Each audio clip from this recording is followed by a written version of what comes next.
Hello students, आप सभी का इस चैनल में स्वागत है। आज आपका यह भाई आप सभी लोगों को एड्स और एचआईवी के बारे में अध्ययन कराएगा।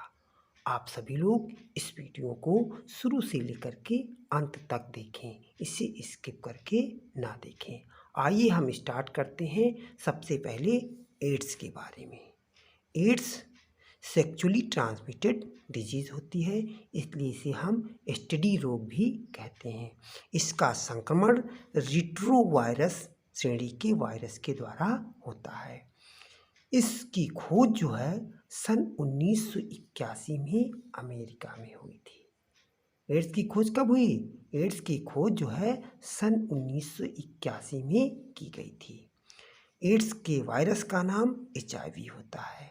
एचआईवी वायरस के द्वारा ही एड्स फैलता है। एड्स का पूरा नाम एक्वायर्ड इम्यूनो डिफिशियंसी सिंड्रोम है। भारत में एड्स का पहला रोगी सन 1986 में चिन्हित किया गया था। भारत में एड्स के नियंत्रण के लिए राष्ट्रीय एड्स नियंत्रण संगठन की स्थापना सन 1987 में की गई थी और इस संगठन को हम नैको के नाम से भी जानते हैं। इसका पूरा नाम नेशनल एड्स कंट्रोल ऑर्गेनाइजेशन है। अब हम अध्ययन करेंगे एचआईवी के बारे में। एचआईवी का पूरा नाम जो है ह्यूमन इम्यूनो डिफिशियंसी वायरस होता है और यह जो होता है एड्स का वायरस है। एड्स जो होता है इसी वायरस के द्वारा होता है और एचआईवी वायरस जो होता है रेट्रोवायरस श्रेणी का वायरस है। इस वायरस की खोज सन 1982 में लुक मोंटेग्नियर ने की थी और इसकी खोज पाश्चर संस्थान पेरिस में की गई थी। एचआईवी को जो है हम सबसे पहले LAV वायरस के नाम से भी जानते थे। LAV का पूरा नाम लिम्फोएडेनोपैथी वायरस है। एचआईवी का जीनोम एक सूत्री RNA होता है। एचआईवी की लक्ष्य कोशिकाएं T4 लिम्फोसाइट्स होती हैं। अब हम आपको जो है एचआईवी ट्रांसमिशन या एचआईवी संचरण की विधियों के बारे में बताएंगे। एचआईवी का संचरण जो होता है या इसका फैलाव जो है निम्न कारणों से होता है। पहला कारण इसका है लैंगिक संसर्ग अर्थात सेक्सुअल इंटरकोर्स के द्वारा जो है एचआईवी का संचरण होता है। अगली विधि है संक्रमित सुइयों के प्रयोग से इसका संचरण होता है। तीसरी विधि है संक्रमित रक्त आधान से जो है एचआईवी का संचरण होता है और अगली विधि है संक्रमित मासा से ये जो है शिशुओं में भी होता है। तो एड्स का जो संचरण होता है इन चार विधियों के द्वारा प्रमुखता से होता है। अब हम आपको जो है इसके नियंत्रण के उपायों के बारे में बताएंगे कि इसका जो है नियंत्रण अर्थात एड्स का नियंत्रण जो है निम्न विधियों के द्वारा कर सकते हैं। पहला है सुरक्षित यौन संबंध से। यदि हम सुरक्षित यौन संबंध बनाते हैं तो हम एड्स पर नियंत्रण कर लेंगे।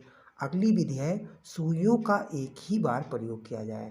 तो जो सुइयां इंजेक्शन के लिए प्रयोग की जाती हैं उनका उपयोग केवल एक ही बार करके जो है हम एड्स को नियंत्रित कर सकते हैं। अगली नियंत्रण की विधि है रक्त आधान से पूर्व एचआईवी की जांच करना चाहिए। यदि किसी को रक्त आधान करना है तो उससे पूर्व उसकी जो है रक्त में उपस्थित एचआईवी की जांच करना चाहिए। अगली विधि है संक्रमित माता को कभी भी गर्भधारण नहीं कराना चाहिए। ऐसी माताएं जो एड्स रोग से पीड़ित हैं अर्थात उनमें एचआईवी वायरस मौजूद है तो उनको कभी भी गर्भधारण नहीं करना चाहिए। तो इन विधियों के प्रयोग के द्वारा हम एड्स रोग का नियंत्रण आसानी से कर सकते हैं। अब हम आपको अध्ययन कराएंगे एड्स रोगी के लक्षण। कौन कौन से लक्षण होते हैं जिनके द्वारा जो है हम एड्स रोगी की पहचान कर सकते हैं। तो पहला लक्षण है एड्स रोगी के जो है लगातार बुखार रहता है। दूसरा लक्षण है इसके जननांगों पर जो है छोटे छोटे दाने या मस्से निकल आते हैं। एड्स रोगी को जो है भूख नहीं लगती है। और इसका अंतिम लक्षण है इसके शरीर के भार में कमी आती है। अब हम जो है एड्स रोग के उपचार के बारे में भी अध्ययन करेंगे। वास्तव में देखा जाए तो एड्स के उपचार के लिए अभी तक कोई जो है सफल औषधि नहीं बनाई जा सकी है, ना ही तो इसका कोई टीका ही विकसित किया गया है। लेकिन फिर भी इसके नियंत्रण के लिए भारत में या विश्व में जो है कई औषधियाँ जो है मौजूद हैं।